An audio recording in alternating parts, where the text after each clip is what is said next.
नमस्कार, साथी news India या यूट्यूब चॅनलमध्ये मी शकील सय्यद आपल्या सर्वांचे सहर्ष स्वागत करतो। आज आपण फलटणमध्ये आहोत आणि फलटणमध्ये राजेगटातर्फे शिवसेनेतर्फे अनंत मंगल कार्यालय येथे मुलाखती घेणे चालू आहे आणि या मुलाखती देण्यासाठी अनेक कार्यकर्ते नेते मंडळी गावगावातून इथं अनंत मंगल कार्यालय येथे आलेले आहेत आणि राजेगटांना मुलाखती देत आहेत। तर आता काही लोकांनी काही नेते मंडळींनी मुलाखती दिल्या आहेत, त्यांच्याशी आपण बोलणार आहोत। सर नमस्ते। नमस्ते। काय सांगचाल, मुलाखती दिल्यात आपण, काय तुमची अपेक्षा आहे? मी आत्ताच शिवसेना राजेगट यांच्याकडे पंचायत समिती सुरवली मधून उमेदवाराची मागणी केली आहे, तरी मला पक्षाने उमेदवारी द्यावी। मी निष्ठावंत कार्यकर्ता आहे, इमानदारीने गेली 30 वर्ष राजेगटाबरोबर काम करत आहे, तरी माझ्या उमेदवारीचा त्यांनी विचार करावा।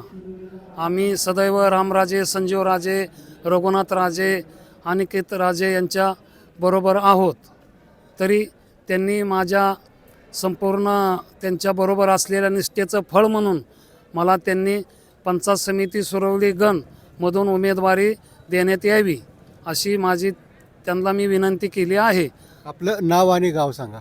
माझं नाव भानुदास पांडुरंग सरक, मी मिरगाव गावचा रहिवासी आहे। आता तुम्ही सध्या उमेदवारी मागितली, उमेदवारी मागण्यापाठीमागचा काय तुमचा उद्देश आहे? का तुम्हाला उमेदवारी आहे? बरीच वर्ष मी 15 वर्ष सरपंच मिरगावमध्ये होतो, तरी मी इतकी वर्ष राजेगटामार्फत निष्ठेनं काम केलं आहे।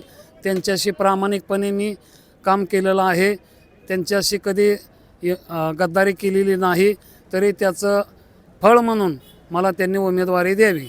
जनतेचा तुम्हाला पाठिंबा कसा आहे? आज जर आपण पाहिलं तर जनतेमध्ये ज्याला पसंती असेल त्यांना लोक पसंत करतात, तर जनतेचा काय तुम्हाला रिस्पॉन्स येतोय? जनता ज्या आमच्या मतदारसंघातली जी गावं आहेत त्या सर्व गावांचा मी दौरा केलेला आहे, तरी त्या दौऱ्यामधून असे स्पष्ट झाले की तुम्ही उमेदवारी पक्षाकडे मागणी करा, तुम्हाला आम्ही समर्थन देऊ, असं एकंदरीत सर्व चित्र स्पष्ट झालेलं आहे। सुरवडी गणातून तुम्ही मागणी करत आहात निवडणुकीसाठी। आता जिल्हा परिषदेसाठी वरच्या सीटाला कोणाची मागणी येते, काय वाटते तुम्हाला? किती इच्छुक आहेत?